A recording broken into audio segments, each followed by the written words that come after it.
Hey, welcome to Image Coffee. Today we are doing a quick and dirty tutorial of an overview of espresso.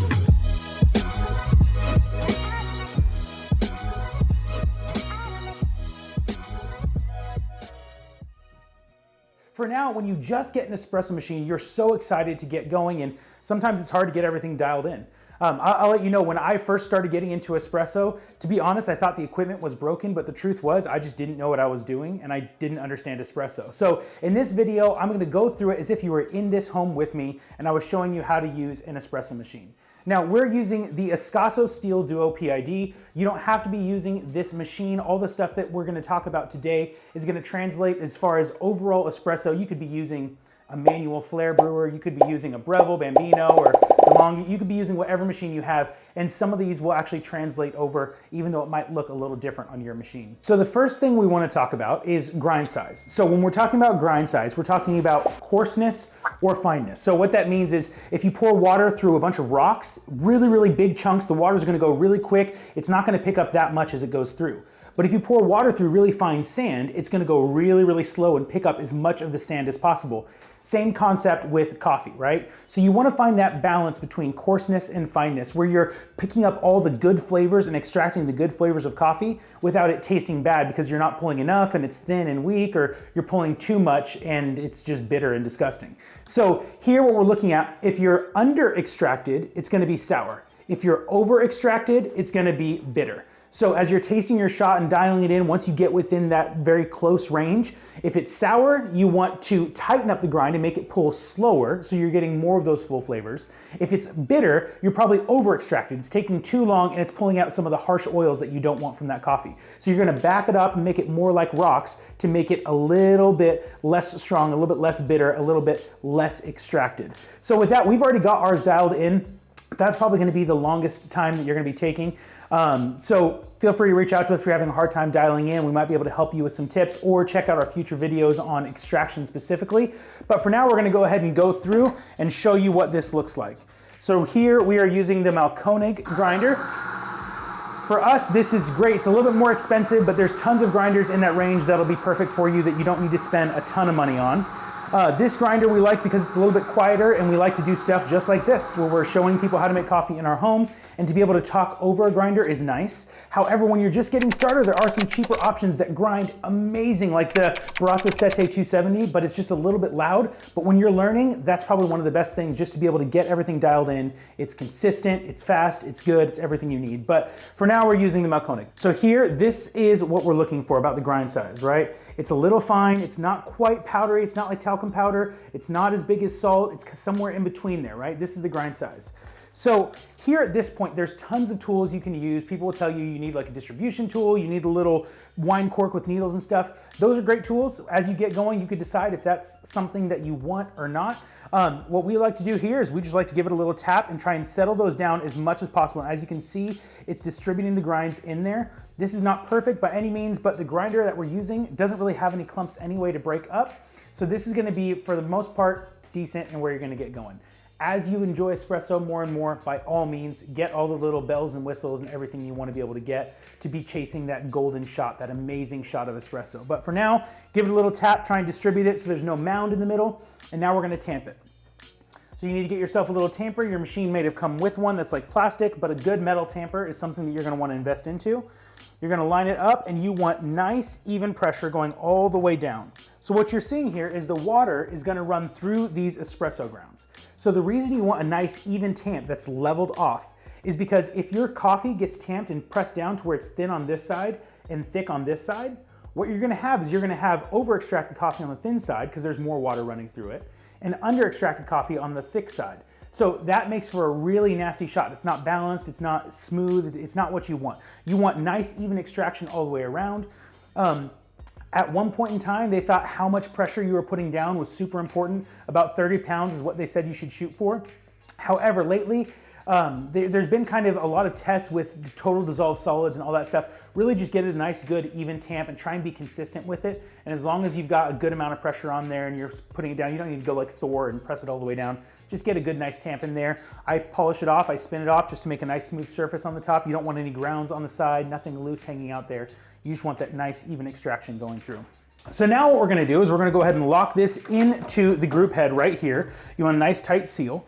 What you also want when you're trying to get really good espresso and try and figure out what's going wrong, why it's not tasting how you want it to taste, the numbers can be very helpful. Now the numbers aren't everything. The numbers are traditionally, this is what good espresso is, but there's always gonna be outliers, and ultimately, the only person it matters to is you.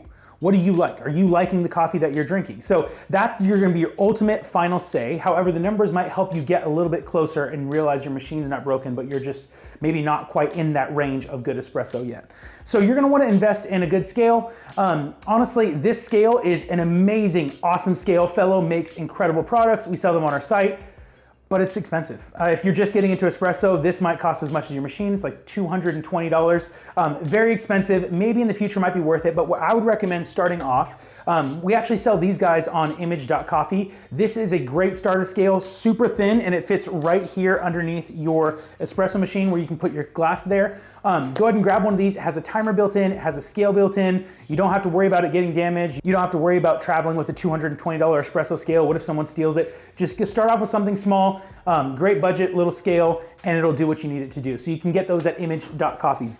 So we have our scale. We're gonna get our little shot glass right here, and we're going to tear it out by turning on our scale. So we want that zeroed out. Now, this espresso machine has a built-in timer. When I start the pump on here, it's gonna start extracting water through that puck. But if you don't have that, you can just use the one on the scale. So what we're gonna do here is at the same time, we have our water at about 205 degrees because we're using a light roast. So the lighter your roast, the higher temperature you want, because those lighter roasts are gonna have a hard time getting all the extraction out of it. Extracting all the flavors from it, because it's not quite as, I guess brittle might be the word for it. Either way, lighter roast, you want higher temperature and maybe even a longer extraction. So instead of a 1-to-2 ratio, which is normal espresso, you put in 18 grams of coffee, you're pulling out 36 grams of espresso. You might do like a 1-to-2.5 or a 1-to-3. So you're putting in about 18 grams. We're gonna pull out about 45 grams of espresso with 18 grams of coffee, which is what we had our grinder set to before. So with that, let's go ahead and start it. We're gonna hit this at the same time as we hit our timer, and we're gonna let this guy go. So this has a pre-infusion on this machine. Yours doesn't have to have that, that's fine. It's just getting the grounds wet before it starts pulling water through. You want the drop to be right around here. At 12 seconds, you see that first drop of golden, delicious espresso falling through. And we're watching our weight as well, right? We're watching how much is pulling through. All right, so we have 1.83 ounces. Let's see if we can do modes. Perfect, 52.9 grams. This scale can actually change afterwards and keep that weight in there. And the whole thing took us about 38 seconds with a 2-second pre-infusion, a 2-second break. So that's actually about 34 seconds. So it might be a little bit on the longer side. We might adjust that later, but for the most part, this should be a great shot. Especially for a light roast, I've been pulling them a little bit longer lately. Depending on what your flavor profile is, this adds a little bit more of that nuttiness, a little bit more of that fruitiness or chocolatiness that you want from the coffee.